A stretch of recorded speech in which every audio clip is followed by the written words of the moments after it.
Hello friends, मैं आपकी दोस्त सुधा सिंह विकलांग साथी ट्रस्ट के दिव्यांगम चैनल से आप सबका स्वागत करती हूं और आशा करती हूं आप लोग स्वस्थ होंगे।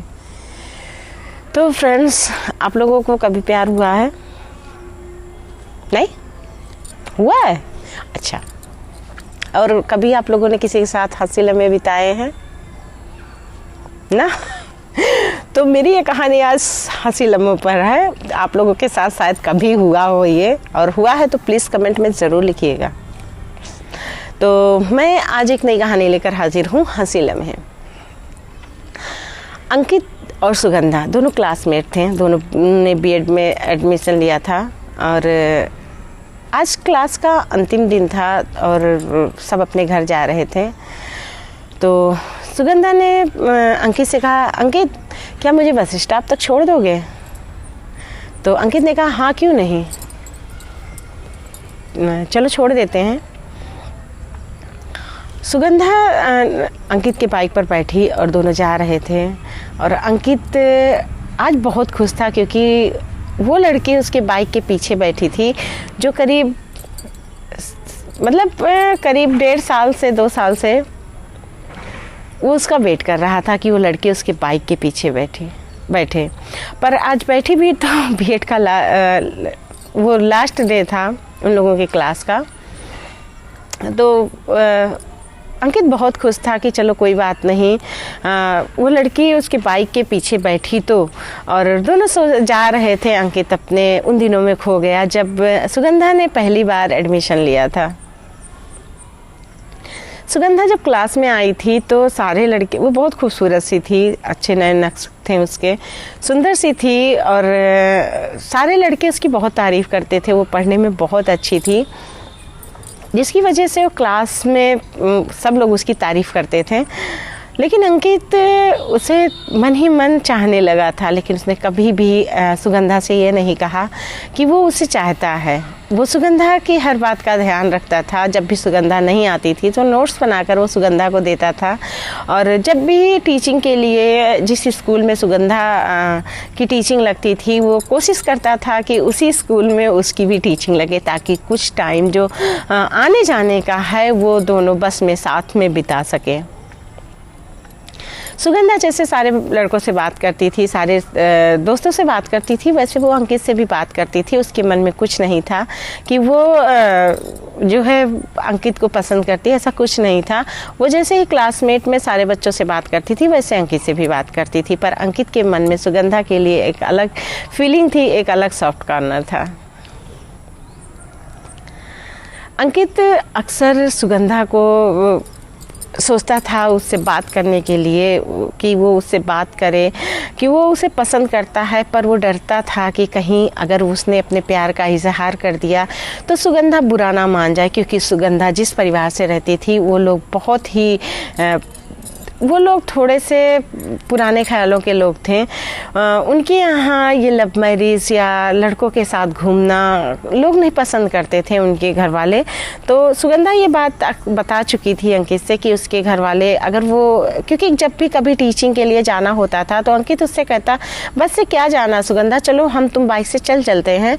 तो इस पर सुगंधा ने कहा, नहीं मैं नहीं जाऊँगी, क्योंकि इसी शहर में जो है मेरा घर है, मतलब शहर से थोड़ी दूर पर मेरा घर है। अक्सर मेरे घर से लोग आते जाते रहते हैं, तो कहीं ऐसा ना हो कि कोई मुझे तुम्हारे साथ बाइक पर बैठा हुआ देख ले और वो गलत समझ ले। और अगर उसने मुझे गलत समझ लिया तो घर पर मेरी पढ़ाई बंद कर दी जाएगी, मैं नहीं जा पाऊँगी, मैं आ नहीं पाऊँगी पढ़ने, और मैं पढ़कर एक टीचर बनना चाहती हूँ।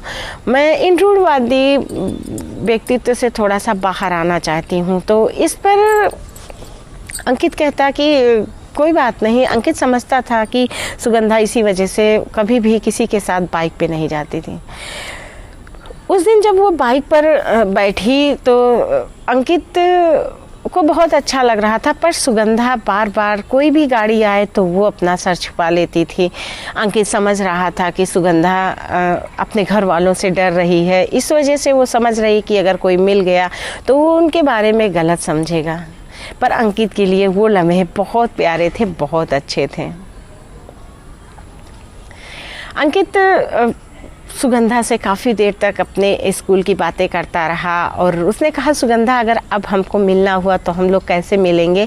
तो सुगंधा ने कहा कि मिलना क्या है, अब हम लोग मिलकर करेंगे भी क्या, और हमारा तो अब क्लास भी ख़त्म हो गया है, और कभी भी अगर किस्मत में हुआ, आप भी टीचर हुए, मैं भी टीचर हुई, तो हो सकता है कभी भी हम लोग मिलें। ऐसा नहीं है कि हम लोग ना मिलें, या मैं मतलब और क्या बता सकते हैं।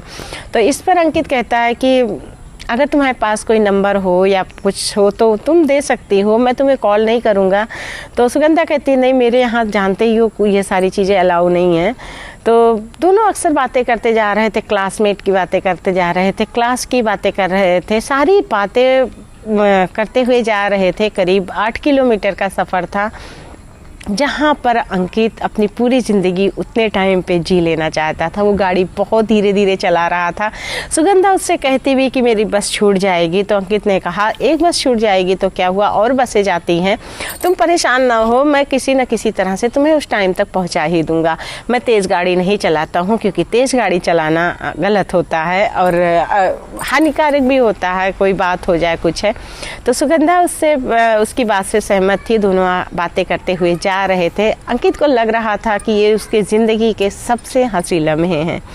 थोड़ी देर बाद बस स्टॉप तक दोनों पहुंचते हैं और सुगंधा उसकी बाइक से उतरती है, उसे थैंक्स बोलती है और कहती है कि हमें आप हमेशा याद रहेंगे, आपने हमेशा हमारी हेल्प की, हमारी जो है हमेशा मदद की, तो आप हमेशा हमें एक अच्छे दोस्त के रूप में याद रहेंगे। अंकित बहुत खुश होता है, थोड़ा सा अंदर से मायूस भी होता है कि अब आज के बाद शायद वो सुगंधा से कभी ना मिल सके।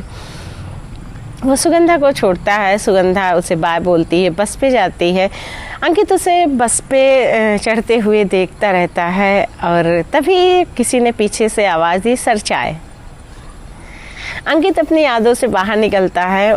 वो देखता है कि उसका चपरासी चाय लेकर उस खड़ा हुआ है और उस दिन टीचरों की मीटिंग थी, जहाँ पर अभी भी अंकित चाहता है कि ज़्यादा नहीं पर एक बार वो सुगंधा को देख ले।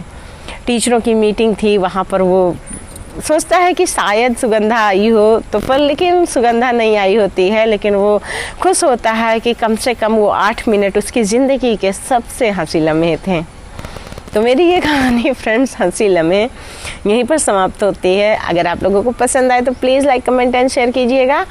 और अगर आपकी लाइफ में ऐसा कुछ हुआ है, आप अभी भी किसी का इंतज़ार कर रहे हैं, तो कमेंट में ज़रूर बताइएगा। लेकिन इंतज़ार कब, हमेशा इंतज़ार ही होता है, तो इंतज़ार करना छोड़ के कम से कम आप अपनी लाइफ में आगे बढ़िए। ये सब बेकार की बातें हैं। और अगर आपकी लाइफ में ऐसा कोई हंसी लम्हा हुआ है तो ज़रूर बताएं।